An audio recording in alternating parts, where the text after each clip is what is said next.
So I don't know if I can keep this to 7 minutes. I'll really try, but you have to time me.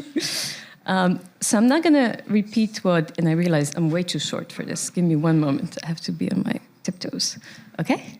I'm not going to repeat what Chiara said, but for something to be a useful measure of a biological age, it would have to give us a better prediction of mortality and morbidity, and particularly on the individual level, because what we're trying to find is younger people, and by young I mean whatever age, that are actually speeding towards disease and death, and they don't know about it, and they would benefit from modifying their outcomes. And the first attempt at measuring biological age were actually telomeres. But then we learned that this is a really good way to measure aging of a single cell, but because we have trillions of cells, they're not so relevant to systemic aging. And we have two clocks which are relevant to systemic aging, and by accident, they were actually published on the same date and year, which was over 10 years ago, 10th of July, 2013, the Horvath clock and the Gleichen age clock. But these two men, one of them is my dad, and I inherited, hence I'm here. I had to cover for him, so this is why I'm at Foresight. But you'll be able to tell because I have his nose and his eyebrows. So.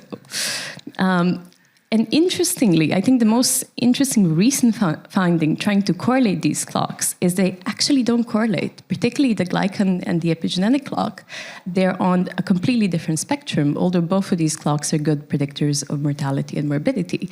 And Steve Horvath did a recent experiment where he tried to correlate a human clock to predict maximum lifespan with a clock to predict mortality, grim age, and morbidity.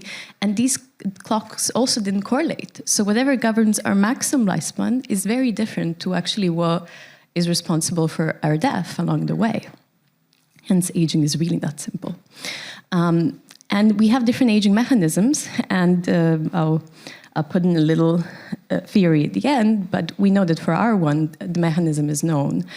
When we look at glycans, what we're actually looking at is inflammation, or this accumulation of damage to your immune system where it starts to lose its proper function. But there are many other hallmarks. And glycans often, and I don't have time to explain everything about them here, but because they're sugars, they're confused with dietary sugars, or the sugars you eat and how your biology responds to it. But actually, we have a sugar language in our biology that we manufacture that develops, the glycans would develop with their proteins and their lipids, and they would add additional function to our molecules beyond the function defined by genetics and epigenetics. So it's a way how we evolve the function to enable multicell life. And when we look at glycans on IgG in particular, we see this very strong changes with aging or correlation with age. And there was a recent, quite large multi-omic trial with Wei Cornell in Doha that looked at over 6,300 molecular traits. And the ones which are most strongly associated with age, there were 20, 9 of which were glycans. So we know that these are very relevant to age. But how do they perform on, well, first we were showing on cohort levels that they could predict mortality or morbidity. We've never shown this on an individual level. And this work is coming out next month. It's with the Karolinska Institute. We had 600 twins followed over 30 years. And we see that on an individual level, the cell acceleration in biological age is predictive of mortality and morbidity. In this case, it was dementia. So we have shown that on an individual level, this is relevant to your health. But when we look at glycans, we see that these changes that happen with aging, they're actually very similar to changes that happen with disease. And you can have a young person with a diagnosis who has the inflammation profile of a healthy old person or somebody who doesn't have a diagnosed disease. So they're very relevant to disease development. And we did this review where we looked at, from what's measured in the glycan age clock, how does this associate with different diseases, and we identified different patterns in over 72 different diseases. And when we take them out individually, each of them would have, as you'll see on the edges of the curve here, each disease has a little bit of a different signature. Some overlap, but they're quite distinct. And if we look at them disease by disease, for example, just a certain glycan signature for hypertension would be quite accurate, so 92% accuracy, in predicting hypertension 6 years ahead of time. So AUC is how many times do we get it right. Anything above 6 is pretty much a good biomarker that could go into clinic. And then this is the time in which you can predict it prior to when a doctor would diagnose you. So you don't have to have symptoms, you don't have another diagnostic test to confirm it. So they're quite accurate, and they're very early on, or much, much earlier than standard healthcare would tell us. And they're modifiable. So if we look at the signature that predicts cardiovascular disease, it would improve with physical activity. So, okay, let's hurry up.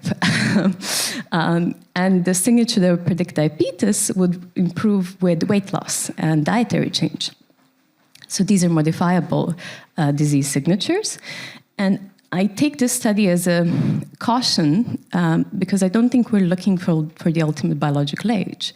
I think that's a pointless thing to go after. I think all of these are very early mechanisms of disease, and they're going to be different person to person. So what happens when we try to make this ultimate clock where we combine everything together? It misses all the health, all the endpoints, and it gives you a perfect measure of your age. So I don't think that's the point. Actually, even when we look at glycans, if we look at individual disease patterns, we get a lot more value than if we just look at this one number. And then the point is that it should show us responsiveness to interventions. And I'll just skip on to stability. We just published a paper on stability.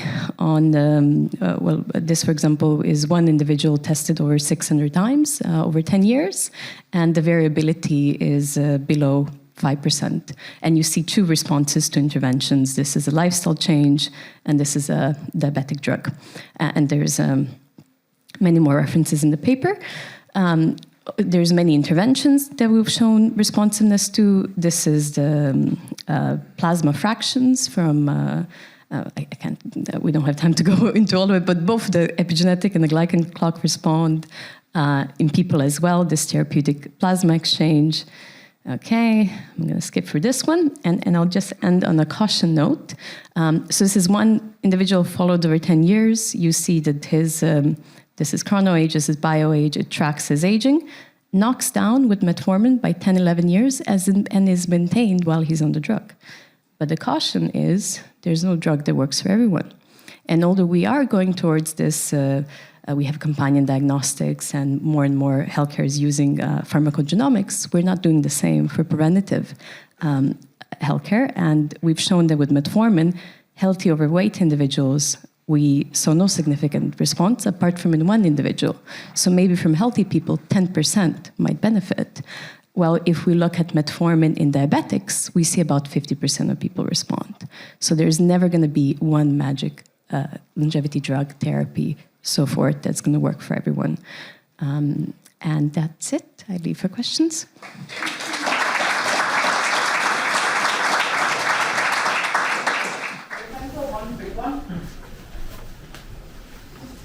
Oh, yeah, great. So my question that I asked the previous speaker is, are these markers of aging or are they markers of health?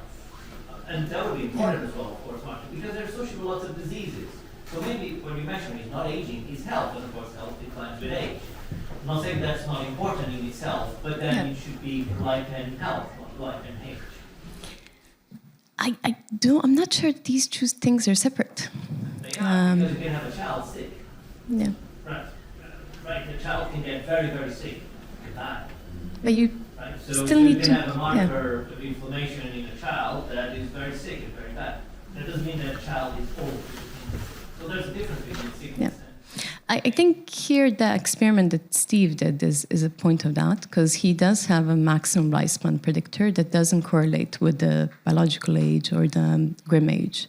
So there is something that's maybe a program that governs maximum lifespan, and these are the things that kill us along the way. So yes, this is a morbidity and a mortality predictor, and it's relevant to show it as an age, because then you know what it means in correlation to your age, but you probably have a maximum, or we might have a maximum lifespan that's defined by something else.